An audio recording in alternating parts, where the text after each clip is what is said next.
नमस्कार। हाँ। और आज के हमारे इस विशेष सत्र में आपका स्वागत है। हम्म, आज हम एक बहुत ही प्यारे भक्ति और प्रेम से भरे पर्व पर बात करने वाले हैं, राधाष्टमी। हम्म, ये वो दिन है जब भगवान श्री कृष्ण की प्रियतमा श्री राधा जी का जन्मोत्सव मनाया जाता है। हम्म। उन्हें आध्यात्मिक प्रेम का साक्षात स्वरूप माना जाता है ना? जी हाँ, बिल्कुल। आध्यात्मिक प्रेम का प्रतीक। और जैसा हमें जानकारी मिली है, इस साल मतलब 2025 में हम्म, ये शुभ पर्व 31 अगस्त रविवार को है। हम्म। वैसे तो जन्माष्टमी की धूम ज्यादा रहती है, पर भक्ति परंपरा में राधाष्टमी का महत्व भी उतना ही है, बल्कि कुछ के लिए तो ज्यादा। सही कहा आपने, ये कम नहीं है। तो आज हमारे पास कुछ स्रोत हैं जो इस पर्व के अलग अलग पहलुओं पर रोशनी डालते हैं, हम्म, जैसे कि इसका महत्व क्या है, पूजा कैसे करनी चाहिए, इस साल का शुभ मुहूर्त क्या है, और हाँ, इस व्रत का पुण्य फल क्या मिलता है। सही। हमारा मकसद यही है कि इन स्रोतों से मिली जानकारी के जरिए हम इस त्योहार के मर्म को, इसकी गहराई को समझ सकें। और चर्चा शुरू करने से पहले ये राधा जी और श्री कृष्ण के संबंध को समझना बहुत जरूरी है।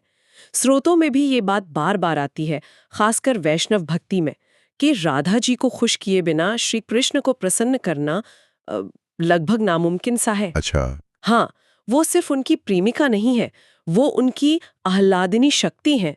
मतलब भगवान को आनंद देने वाली, प्रसन्न करने वाली मूल ऊर्जा। अच्छा। उन्हें प्रसन्न कर लिया तो श्री कृष्ण तो अपने आप प्रसन्न हो जाते हैं। ये भक्ति का एक बहुत गहरा पहलू है। आह्लादनी शक्ति, ये तो बहुत ही गहरा विचार है। अच्छा, तो इसी से आगे बढ़ते हुए राधा अष्टमी के महत्व पर आते हैं। जानकारी कहती है कि इस दिन व्रत रखने से पापों से मुक्ति मिलती है, जाने अनजाने में हुए पापों से। और विवाहित महिलाओं के लिए तो ये खास है, संतान सुख और अखंड सौभाग्य के लिए। लेकिन ये सोचने वाली बात है कि एक व्रत कैसे जीवन में इतने सकारात्मक बदलाव ला सकता है। स्रोतों में इसका आधार क्या बताया है? देखिए, ये पूरी तरह आस्था और भक्ति से जुड़ा है। स्रोतों में साफ लिखा है कि जहाँ राधा रानी की कृपा होती है ना, वहाँ माँ लक्ष्मी अपने आप आ जाती हैं, स्थायी रूप से। अच्छा, माँ लक्ष्मी का वास। जी हाँ, ऐसा मानते हैं कि राधा रानी खुश हैं तो घर में सुख, समृद्धि, ऐश्वर्य सब आता है। इसीलिए शायद उन्हें ऐश्वर्यमयी भी कहा गया है, ऐश्वर्य का मूर्त रूप। और साथ ही सर्व तीर्थमयी भी, मतलब सभी तीर्थों का मिला जुला स्वरूप। उनकी पूजा कर ली तो समझो सारे तीर्थ कर लिए। अरे वाह, सर्व तीर्थमयी और ऐश्वर्यमयी, ये तो उनके महत्व को बिल्कुल अलग ही स्तर पर ले जाता है। अच्छा, तो अगर कोई ये व्रत रखना चाहे तो पूजा की सही विधि क्या है? स्रोत क्या बताते हैं इस बारे में? हाँ, विधि काफी विस्तार से बताई गई है। सबसे पहले तो सुबह उठकर स्नान वगैरह करके शुद्ध होना है, तन और मन दोनों से। फिर पूजा की जगह पर अक्सर एक मंडप के नीचे एक मंडल बनाते हैं। मंडल मतलब एक तरह की पवित्र वेदी या डिजाइन कह सकते हैं पूजा के लिए। ठीक है, मंडल बना लिया, उसके बाद? उस मंडल के बीच में मिट्टी या तांबे का कलश रखते हैं। कलश के ऊपर फिर एक तांबे का बर्तन, और उसी बर्तन पर राधा जी की सुंदर सी मूर्ति, जिसे अच्छे से वस्त्र और गहनों से सजाया गया हो, उसे स्थापित करते हैं। स्रोत कहते हैं कि सोने की हो तो बहुत अच्छा, अगर संभव हो। सोने की मूर्ति। जी। और फिर होती है राधा जी की षोडशोपचार पूजा। षोडशोपचार पूजा, ये क्या होता है, विस्तार से? हाँ, ये जरूरी है समझना। षोडशोपचार मतलब 16 उपचार या सेवाएं। ये कोई साधारण पूजा नहीं, बहुत सम्मानजनक और विस्तृत विधि है।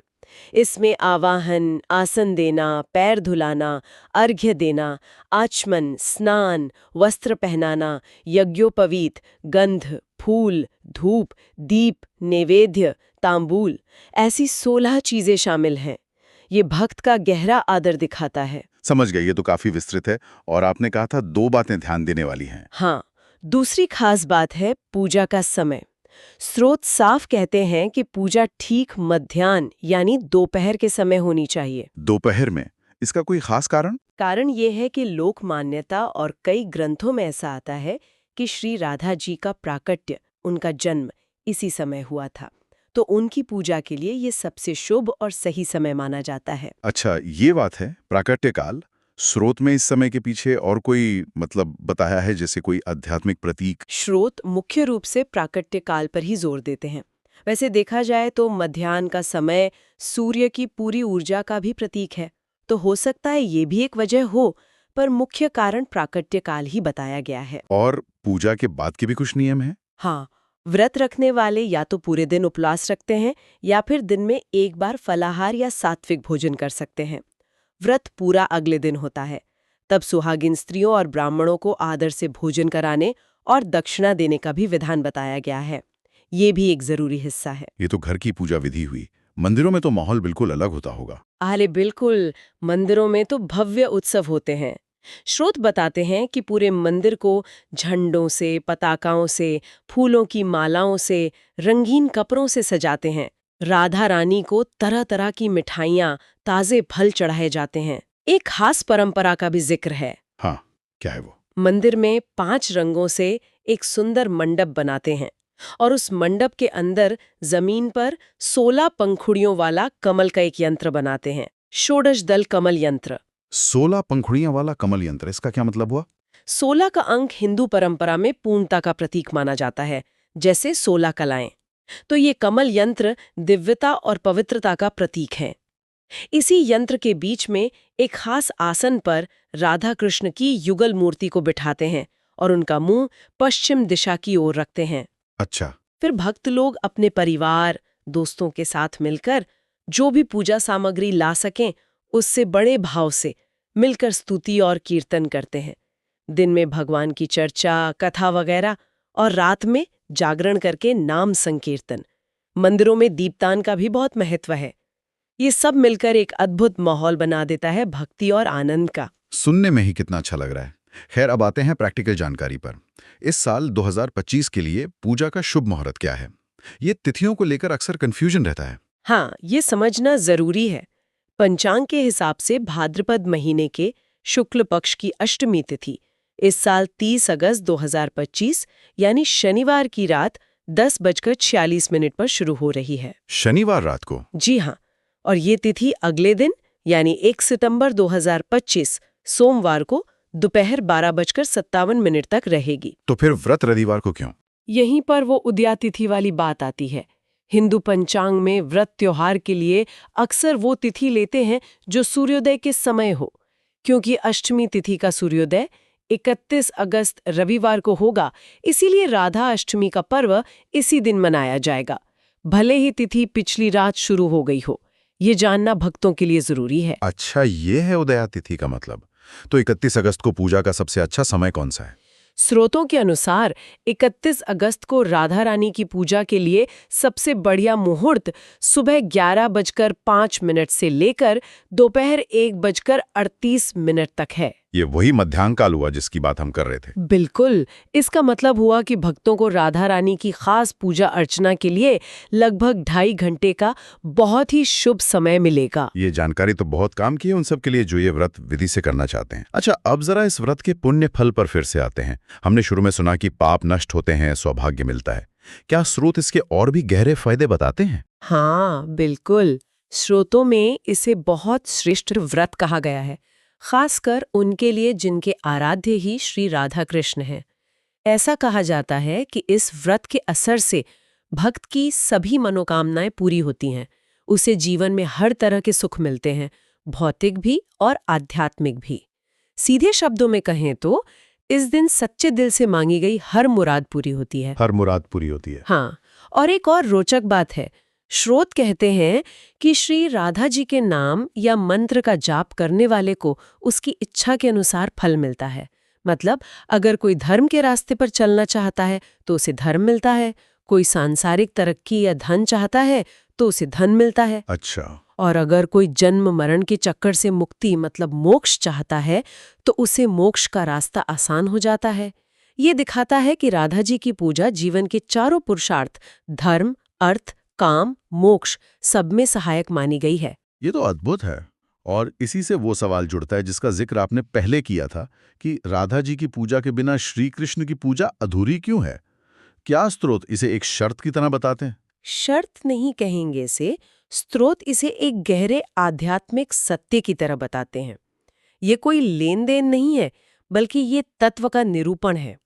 जैसे सूरज और उसकी रोशनी अलग नहीं हो सकते, है ना? हाँ। वैसे ही श्री कृष्ण और उनकी आह्लादिनी शक्ति श्री राधा, इनको अलग नहीं माना गया है, अभिन्न है वो।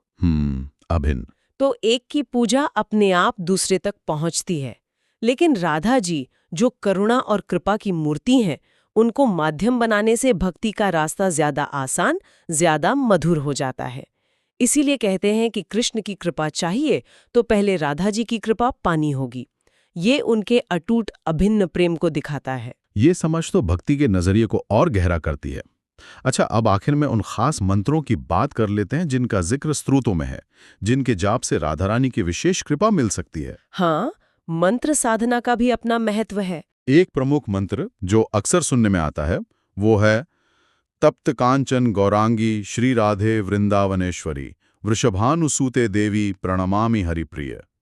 इसका मतलब है तपाए हुए सोने जैसे सुनहरे रंग वाली वृंदावन की स्वामिनी, राजा वृषभानु की बेटी, भगवान हरि यानी कृष्ण की प्रिय देवी श्री राधा, मैं आपको प्रणाम करता हूँ। है ना?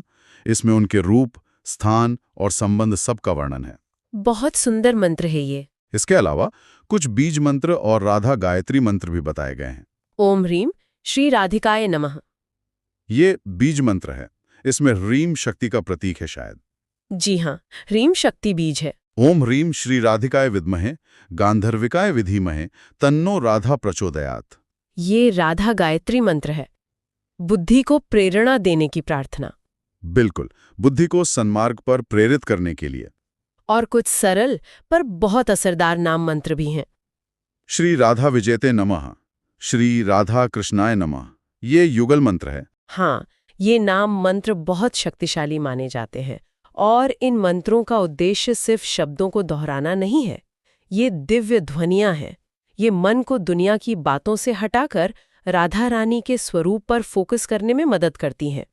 जैसा स्रोत भी इशारा करते हैं, ये मंत्र भक्त की चेतना को ऊपर उठाते हैं, उसे राधा तत्व से जोड़ते हैं, मतलब प्रेम, करुणा, भक्ति से। हर मंत्र की अपनी खास वाइब्रेशन होती है। इनका रोज जाप न सिर्फ मन को शांति देता है, बल्कि जैसा हमने पहले बात की, जीवन के लक्ष्यों, धर्म, अर्थ, मोक्ष को पाने में भी मददगार माना जाता है। ये एकाग्रता और उनकी दिव्य उपस्थिति को महसूस करने का शक्तिशाली तरीका है। तो आज की इस पूरी बातचीत से हमने क्या सीखा?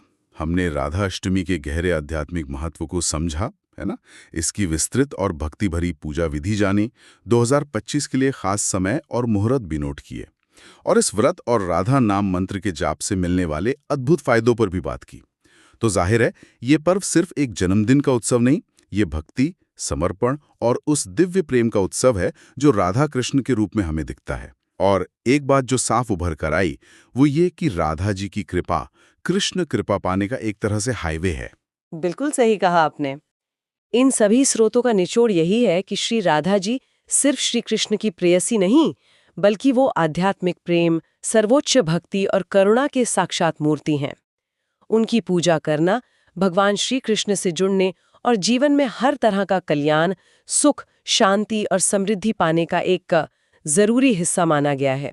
कृष्ण भक्ति के आसमान में वो ध्रुव तारे की तरह हैं। वाकई ये चर्चा बहुत ही ज्ञान बढ़ाने वाली और प्रेरणा देने वाली रही। इसे खत्म करने से पहले श्रोताओं के लिए एक विचार छोड़ जाते हैं। आज हमने जिन स्रोतों पर बात की, वो सभी श्री राधा जी के असाधारण महत्व और कृष्ण के साथ उनकी अभिन्नता पर बहुत जोर देते हैं। तो भक्ति की इस खास वैष्णव परंपरा में परमात्मा के स्त्री स्वरूप यानी डिवाइन फेमिनिन पर इतना ध्यान देना, ये हमारी आध्यात्मिक समझ के बारे में क्या सोचने पर मजबूर करता है? क्या ये दिव्यता की पूर्णता के लिए पुरुष और स्त्री तत्वों के संतुलन की तरफ इशारा करता है? जरा सोचिएगा इस पर। बहुत अच्छा प्रश्न है ये। हाँ, जय जय श्री राधे कृष्ण। आप सभी का दिन मंगलमय हो।